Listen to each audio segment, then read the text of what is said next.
कहानी की दुनिया चैनल में आप सभी का स्वागत है दोस्तों। दर्द और वासना। उम्र 17 साल, रंग सांवला, देखने में बहुत ही सुंदर, चेहरे पर सदा मुस्कान, सदैव हंसती और हंसाती थी। कोई अपना गम नहीं, कोई अपनी खुशी नहीं, बस काम था औरों को खुशी उधार देना। बड़े परिवार में पली बड़ी आशा कहाँ जान पाई दुनिया की कड़वी सच्चाई को कि औरत होना ही उसके लिए सजा बन जाएगी। आशा के मोहल्ले में रहने वाला लड़का साहिल उसे बेहद पसंद करता था। वहीं उसके कॉलेज में भी पढ़ता था, परंतु वह यह सब जानती थी पर फिर भी खामोश ही रहना पसंद करती थी और साहिल से कोई वास्ता भी नहीं रखना चाहती थी। वह अपने माता पिता से बहुत प्यार करती थी। वह कभी यह नहीं चाहती थी कि उसकी वजह से उसके परिवार को या किसी भी प्रकार की शर्मिंदगी का सामना करना पड़े। परंतु वह कॉलेज जाती और कॉलेज से सीधा घर आती। उसके परिवार में मम्मी पापा, दादा दादी, चाचा चाची, ताऊ ताई, भाई बहनें सभी रहते थे। सबके उसके ताऊ बड़े गुस्से वाले थे और घर पर उन्हीं की चलती थी। वह अपने ताऊ के बहुत करीब भी थी।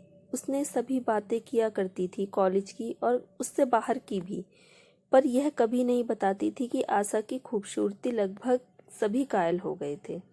एक दिन उसके परिवार को अपने किसी रिश्तेदार की शादी में जाने के लिए पंजाब जाना पड़ा। उसके ताऊ रामेश्वर घर पर ही रहे क्योंकि उनकी तबीयत कुछ ठीक नहीं थी और आशा को भी घर पर ही रहना पड़ा क्योंकि इसके कॉलेज के एग्जाम चल रहे थे। परंतु आशा नहीं जानती थी कि उसके ताऊ रामेश्वर के मन में क्या चल रहा है। वह तो उन्हें अपने पिता की तरह मानती थी। अकेलेपन का फायदा उठाकर रामेश्वर ने उसे अपनी हवस में अंधे होकर आशा का बलात्कार करने की कोशिश की, जिसका आशा ने विरोध भी किया। रामेश्वर का घर और बिजनेस दोनों उसके हाथ में था। उसने धमकी दी कि यदि वह उसकी इच्छा पूरी नहीं करेगी तो वह उसके माता पिता को दर दर की ठोकरें खाने पर मजबूर कर देंगे। आशा बहुत रोई, हाथ जोड़कर विनती की, मुझे छोड़ दो, मैं तुम्हारी बेटी के समान ही हूँ, आप मेरे साथ ऐसा क्यों कर रहे हो। रामेश्वर ने कहा कि मेरी नज़र तुम पर कब से थी और मैं यह भी जानता हूँ कि तेरे कॉलेज में एक लड़का है जो तेरे साथ नैन मटक्के भी चला रहा है, तो वह तेरा रसपान करे इससे पहले मैं ही कर दूं। परिवार की शादी से वापस आ जाने के बाद भी जब जब रामेश्वर को मौका मिलता तो आशा के साथ बलात्कार करता। आशा अब टूट चुकी थी और हार भी चुकी थी। अपने माता पिता से कुछ कह भी नहीं पा रही थी और अपने ताऊ का अत्याचार सहन करती जा रही थी। वह भी खामोशी से, यह बात उसकी ताई को पता चल चुकी थी, परंतु वह यह जानकर भी खामोश रहती। आशा के साथ जो हो रहा था उसे होने देती। आशा चुप थी तो केवल अपने माता पिता के लिए घुट घुट के जी रही थी, तिल तिल के मर रही थी। आशा का कुछ भी ना बताना वो गलत था। और क्या कारण था उसकी ताई का मुंह बंद रखना। घबराओ मत, लड़ो, कमजोर रहोगी तो मरती रहोगी, उड़ो हवाओं में, हक है तुम्हारा। कौन आजाद होना नहीं चाहता। परंतु शायद आशा का जीवन ना जाने कौन सी दिशा की ओर जा रहा था। शायद यह वह भी समझ नहीं पा रही थी। दिन प्रतिदिन उसको ताऊ रामेश्वर के बढ़ते अत्याचार से वह परेशान होने लगी और थकती जा रही थी। अब वह यह भी जानती थी कि उसकी ताई सुनीता को सब कुछ खबर हो चुकी है। अपनी ताई सुनीता के पास जाने को तैयार हो गई और अपने मन की बात कहने को भी तैयार हो गई। एक दिन उसने अपने ताऊ का घर में ना होने का फायदा उठाकर अपनी ताई सुनीता को सब बता दिया। अब तक जो उसके ताऊ रामेश्वर ने उसके साथ किया, और वह एक दिन बदहवास होकर ताई के गले लगकर जोर जोर से रोने लगी, सिसकने लगी। ताई ने आशा को कस के दबाकर उसके माथे को चूमकर कहा और वह भी खूब जोर जोर से रोने लगी और कहने लगी, बेटा मैं सब जानती थी, मुझे सब खबर थी, परंतु मैं चुप थी। क्या करती, मेरी मजबूरी मेरे आड़े आ गई। मैंने आज तक कभी तेरे ताऊ के आगे जुबान न खोली। अगर अब कुछ कहती तो वो मुझे भी प्रताड़ित करते। मुझसे बेहतर उन्हें कोई नहीं जानता कि वह कितनी क्रूरता दिखाते हैं जब वह अपने पर आ जाते हैं। मैं जानती हूँ कितने वर्ष मैंने उनके साथ कैसे बिताए हैं। एक तुम ही नहीं हो जिसका वह शारीरिक शोषण करते हैं। जब मैं शादी करके आई थी उसके अगले दिन मुझे पता चल चुका था कि तेरे ताऊ कैसे हैं। मैंने अपनी सास को भी यह बात बतलाई थी, पर मैं हार गई। मैं चाहकर भी कुछ ना कर सकी। उनका रुतबा मेरी प्रताड़ना पर भारी पड़ा, पर मैं यही सोचती रही कि चलो घर से बाहर ही करते हैं। पर जब मैंने तुम्हारे साथ यह सब करते देखा तो मैं सहम गई और चुप रही। तेरी माँ शांता को तो तुझे दूर भेजने पर जोर दिया, पर तेरे ताऊ को उसकी भी भनक हो गई। तेरे पिता को परेशान करने लगे। मेरी बच्ची, आज तक तुझे यही लगा होगा कि तेरे माता पिता को कुछ नहीं पता, पर सच तो यह है कि वह यह सब जानते हैं जो तेरे साथ हो रहा है। मैं तो मजबूर थी, पर तेरी माँ शांता खामोश क्यों रही, यह बात मैं भी नहीं समझ सकी। तेरे सभी दुखों का कारण हम दो औरतें हैं, एक तेरी माँ और दूसरी मैं, जो खामोश रहकर अत्याचार सहन करती रही और तेरे पे अत्याचार करवाती रही।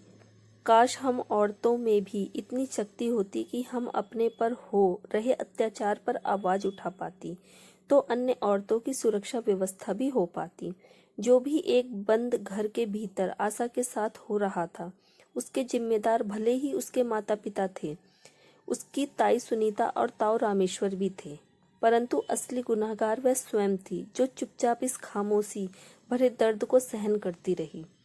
ताई की कोशिश हरदम नाकाम ही रही, परंतु आशा की माँ की चुप्पी उसे परेशान कर रही थी। उसे शक था कहीं जिस शोषण का शिकार आशा है, उसी शोषण का शिकार आशा है, उसकी माँ सुनीता तो नहीं। लेकिन यह उसका शक था। लेकिन अपनी शक को जाने के लिए मैं सुनीता के पास जाती, पूरी कोशिश करती है। आशा उसके आसपास ना रहे। एक ही घर में रहने के कारण मौके तो हजार मिलते थे बातें करने के, परंतु जिस प्रकार की बात करनी थी, समय का उचित समय निर्धारित नहीं था। आशा पर हो रहे निरंतर अत्याचार के कारण एक दिन उसकी ताई सुनीता उसकी माँ शांता के पास जाती है और उससे कहती है कि आशा की मुक्ति का एक ही कारण है कि हम आशा की शादी करवा दें। तुम भाई साहब से बात करके देखो। यह बात सुनकर शांता ने अपने पति से आशा की शादी की बात करती हैं, परंतु उसका पति क्रोधित होकर कहता है, चुपचाप बैठी रहो। जो यह जिंदगी जी रही हो ना, यह भी नहीं मिलेगी तुम्हें। जो घर में चल रहा है बस उसे चलने दो। और रही बात आशा की शादी की, दोबारा इसका जिक्र मत करना मुझसे। जब होनी होगी उसकी शादी हो जाएगी। सारी बातें शांता सुनीता को बतलाती है, परंतु सुनीता कुछ समझ नहीं पाती है और शांता से पूछती है कि तुम क्यों खामोश हो, वह तो तुम्हारी बेटी है। शांता रोने लगती है और सुनीता से कहती है कि मेरी मजबूरी है। सबसे पहले यह जान लो कि मेरा पति ही नामर्द है। एक औलाद पैदा कर देने से कोई मर्द नहीं बन जाता। जब मैं इस घर में शादी करके आई थी तो बेहद खुश थी। कुछ दिन तो अच्छे से गुजर गए, परंतु चंद महीनों बाद ही तुम्हारे पति रामेश्वर की बुरी नज़र मुझ पर पड़ गई। मेरे पति तुम्हारे पति के लिए नौकरी करते हैं और हम एक ही घर में रहते हैं। मेरे पति ने बस एक ही फर्ज निभाया, शादी करके एक बच्चा पैदा करके मेरी और अपनी ज़रूरतों के लिए हम रामेश्वर पर ही आश्रित थे। मेरा पति खुद से कुछ नहीं कर सकता क्योंकि वह इस लायक ही नहीं। जिस वजह से तुम्हारे ही पति ने मेरे पति को कहा कि तुम्हें अगर अत्यधिक ज़रूरतें पूरी करनी है तो अपनी पत्नी को मुझे सौंप दो। मेरा पति ठहरा लालची, वह फौरन मान गया और मैं ठहरी बड़बुद्धि। मेरे पति ने कहा तुम्हारा जेठ बहुत अच्छा इंसान है, वो जैसा जैसा कहते हैं बस तुम वैसा वैसा करती रहो। वह खुश रहेंगे तो हमारे पर खुशहाली बनी रहेगी। मैं समझ ना सकी कुछ। अपना जेठ समझकर, अपना पिता समझकर उसके पास जाती थी। यह बात तो आप ही जानती थी, परंतु मैं यह ना जान सकी कि इन दोनों के मन के भीतर क्या चल रहा है। शायद आपको याद होगा, आप अपनी माँ की तबीयत खराब होने के कारण अपने गांव चली गई थी। कम से कम 2 महीने बाद आप जब घर लौटकर आई थी, तो उन 2 महीनों में मेरा पूरा शोषण किया आपके पति ने। जब आप लौटकर आई, मेरे हाथ बंध चुके थे क्योंकि मेरे पेट में बच्चा था और मुझे यह भी नहीं पता था कि मेरे पेट में बच्चा किसका है, मेरे पति का या आपके पति का, क्योंकि दोनों के दोनों ही मेरा शोषण करते थे। मैंने सोचा था कि मुझे गर्व ठहर गया है, मेरे साथ कोई कुछ नहीं करेगा, पर ऐसा मैं सोच ही रही थी, वह गलत था। मेरे साथ रोजमर्रा यूं ही चलता रहा, आपकी नाक के नीचे। जब आशा हुई तब मैंने सोचा अब सब सुधर जाएगा, लेकिन पर नहीं। मैं हमेशा कोशिश करती रही। आशा जब बड़ी होने लगी तब आपके पति रामेश्वर की नज़र आशा पर पड़ने लगी। मैंने यह बात अपने पति से कही और उन्होंने इस बात की ओर ध्यान नहीं दिया, उल्टा मुझे ही बुरा भला कहने लगे। इतने समय में मैंने यूं ही तो निकाल दिया, पर मैं नहीं जानती थी कि मुझे ही न खबर होगी कि कब मेरी बेटी ऐसे इंसान का शिकार हो जाएगी जिसका शिकार मैं खुद बन चुकी हूँ। आप नहीं जानती, वह मेरी दूसरी मौत थी। मुझे कुछ समझ नहीं आ रहा, अब मैं क्या करूँ। अब जब सारी बातें मैंने आपके सामने रख ही दी हैं, तो आप ही बताइए अब मैं क्या करूँ। बाकी तो सब आप जानती ही हैं। जिस शोषण का शिकार तुम हुई हो, उसे शोषण तुमने अपनी बेटी को होने ही नहीं देना चाहिए था। मुझे पहले दिन से खबर कर दी होती तो सही था। जिस प्रकार अब हौसला दिखाया है, उसी प्रकार पहले क्यों नहीं दिखाया? क्यों चुप रही? क्यों खामोश रही? क्यों तुमने इतने बड़े कुकर्म को सहन किया? सच कहूँ तो अपनी और अपनी बेटी की दोषी तुम ही हो। मैं इतना तो जानती हूँ कि मेरा पति जल्लाद है। अब तुम्हें मेरा साथ देना होगा। मुझे दुनिया की परवाह नहीं।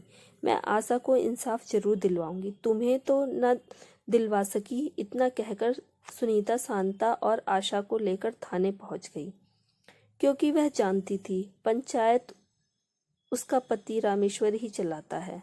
थाने पहुंचकर अपनी और अपनी बेटी की सारी आप बीती शांता ने बताई, जिसे सुनकर सुनीता के पति रामेश्वर और उसके शांता के पति को पुलिस ने हिरासत में ले लिया और उनको जेल में डाल दिया गया। इस कहानी का यही समापन होता है। यदि औरत चाहे तो वह कभी भी अपना शारीरिक शोषण ना होने दे। थोड़ी सी हिम्मत और परिवार में रह रहे सदस्यों का भय हटाकर चाहे तो अपने हक की लड़ाई लड़ सकती है। भले ही यह कहना आसान ना हो, लेकिन कोशिश तो की ही जा सकती है। बाहर तो होते ही शैतान हैं, परंतु घर के भीतर भी छिपे बैठे होते हैं शैतान, जो अपनी ही नज़रों से दूर होते हैं। दोस्तों, आज की आपको ये कहानी समझ लीजिए, सीख समझ लीजिए। आपको कैसी लगी अपनी प्रतिक्रिया अवश्य दें। मुझे आपके अनमोल विचारों और सुझावों का इंतज़ार रहेगा। वीडियो अच्छी लगी तो लाइक करें, कमेंट करें, वीडियो को ज़्यादा से ज़्यादा शेयर करें और चैनल को सब्सक्राइब कर लें। हर हर महादेव दोस्तों।